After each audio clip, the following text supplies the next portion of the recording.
All of his co-workers were gone. What could it mean? Stanley decided to go to the meeting room. Perhaps he had simply missed a memo.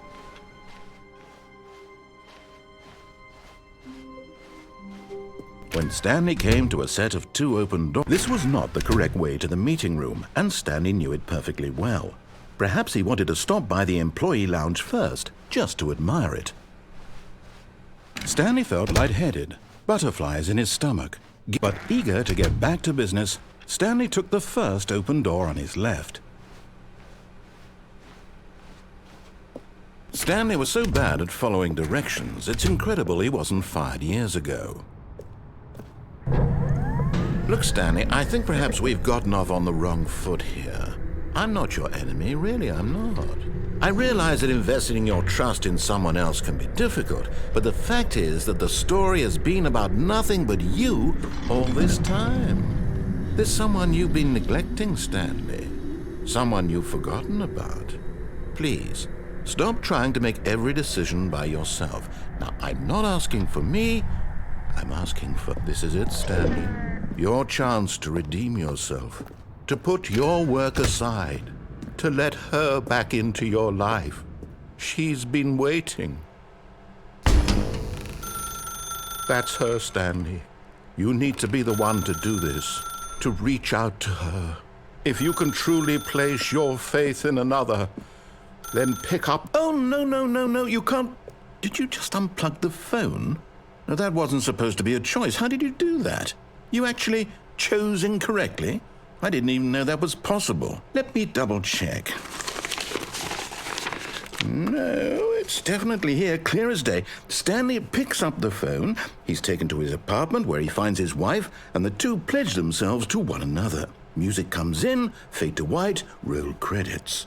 Not picking up the phone is actually somehow an incorrect course of action. How is that even possible? None of these decisions were supposed to mean anything. I don't understand. How on earth are you making meaningful choices? What did you... Wait a second. Did I just see... No, that's not possible. I can't believe it. How had I not noticed it sooner? You're not Stanley. You're a real person. I can't believe I was so mistaken. This is why you've been able to make correct and incorrect choices. And to think I've been letting you run around in this game for so long. If you'd made any more wrong choices, you might have negated it entirely. It's as though you completely ignored even the most basic safety protocol for real-world decision-making. Or did you not grasp the severity of the situation? Well, I won't have that kind of risk on my watch. I'm going to stop the game for a moment so we can educate you properly on safe decision-making in the real world.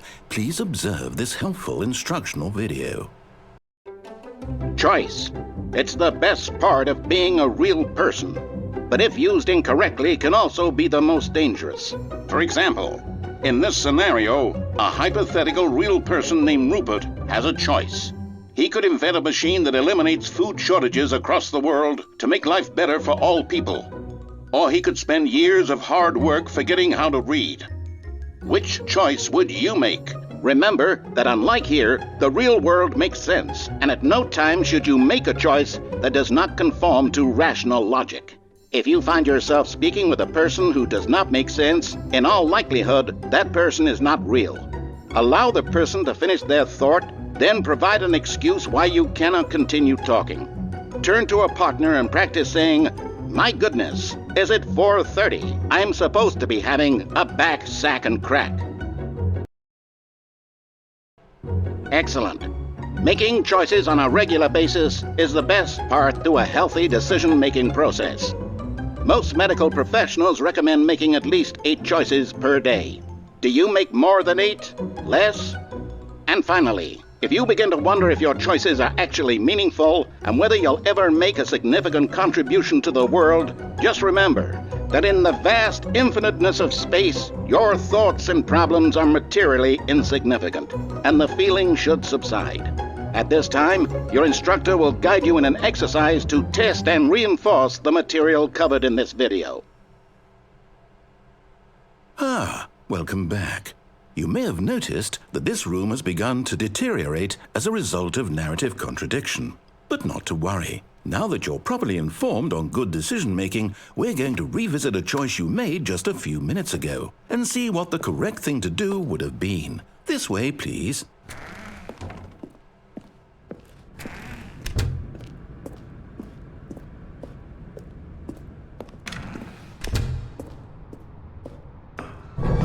Now that we know your choices are meaningful, we can't have you jumping off the platform and dying. Imagine the main character dying senselessly halfway through the story. That story would make no sense at all. We just need to get you home as soon as possible before the narrative contradiction gets any worse.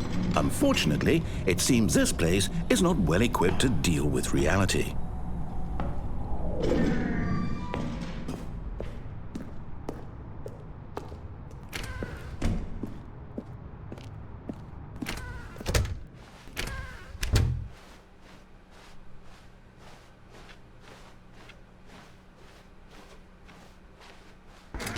Almost there. You'll take the door on the left, back to the correct ending, the story will have resolution once again, and you'll be home free in the real world. Now remember, all you need to do is behave exactly as Stanley would. That means choosing responsibly and always putting the story first. I'm quite sure you'll be up to the task. Just follow my lead and you'll be fine. All right. When Stanley came to a set of 2 open doors, he entered the door on his left.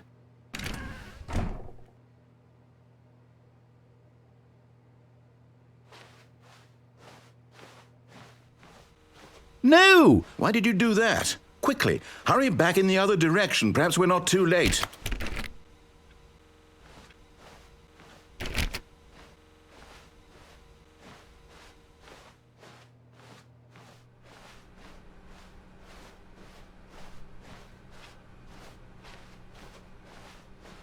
Oh, it's ruined. I can't believe, after everything we talked about, that my story, you've destroyed my work. Why? For what? What did you get out of that? What did you think was so special about seeing the game undone, left here like so much garbage? It's worthless now. And what am I supposed to do? Even if there were a way to continue, would it be worth it? To know that my story is now incorrect? How can I go back to that? I can't erase that knowledge. I'll have to live with it forever, reliving its impossibility forever. I couldn't live that way. Is it better to shut the game down entirely? To willingly destroy all of my work? I don't know. What's the answer? What do I do? What do I do? What do I... No, I have to. I have to shut the game down. I have to. I have to.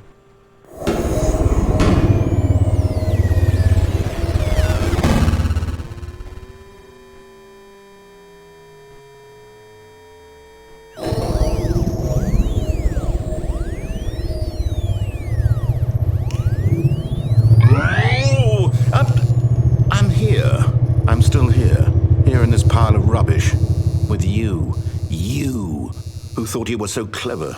Now look where we are. My entire game is destroyed. It was the only thing in the world that was mine, and you've run it into the ground.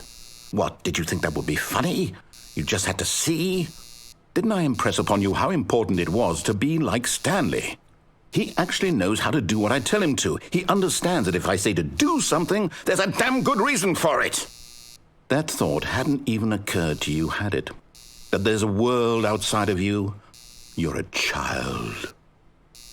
Oh, my story.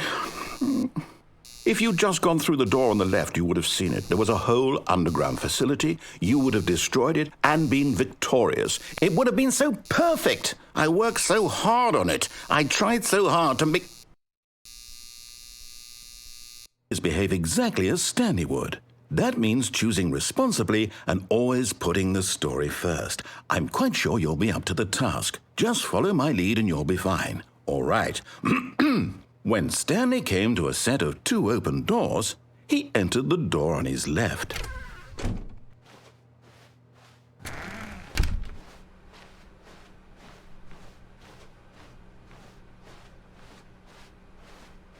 Yet there was not a single person here either. Feeling a wave of disbelief, Stanley decided to go up to his boss's office, hoping he might find an answer there. Coming to a staircase, Stanley walked upstairs to his boss's office.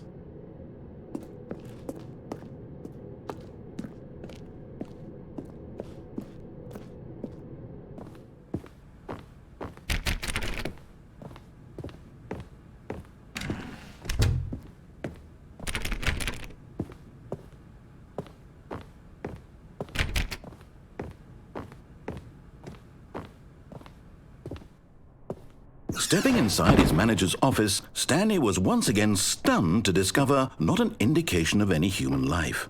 Shocked, unraveled, Stanley wondered in disbelief who orchestrated this, until he saw the door with a voice receiver next to it. Surely behind this door lay all the answers to his questions. And beyond all probability, he knew the passcode. He had seen it on his boss's computer just last week. Night Shark 115. Was this the code to open the door? Would it still work? There was only one way to find out. Stanley had been trained never to speak up, but now he would draw from within himself the courage to face the unknown. He drew a sharp breath and then spoke the code.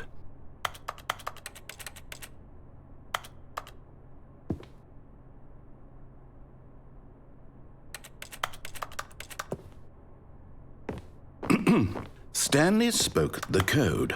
Night Shark 115. He spoke it into the receiver, right there on the wall.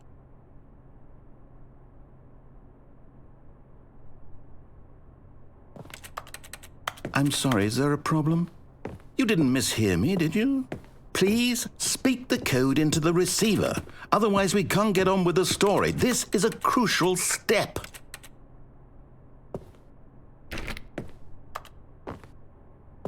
Okay, fine, you're not going to do it, but you know what?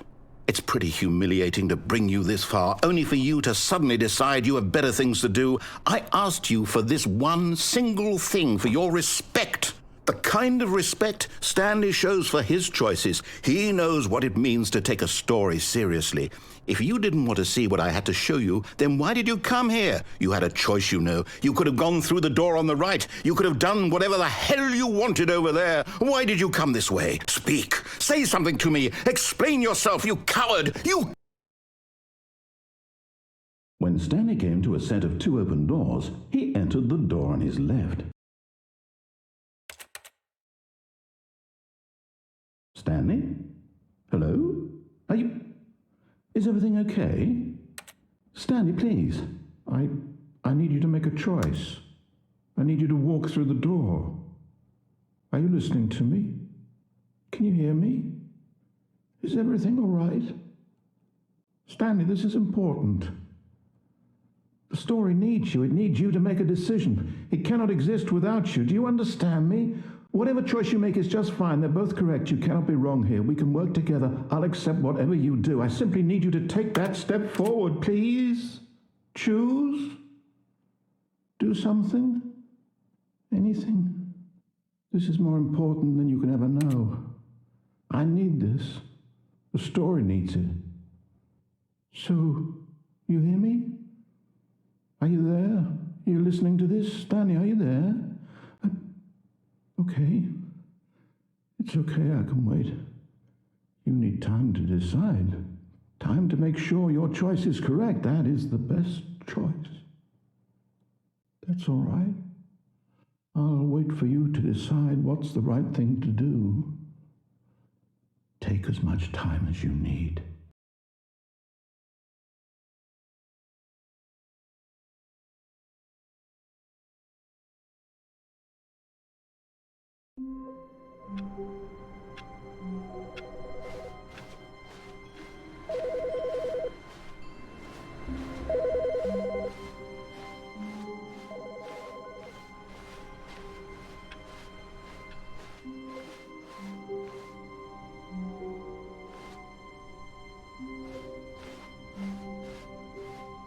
When Stanley came to a set of 2 open doors, he entered the door on his left.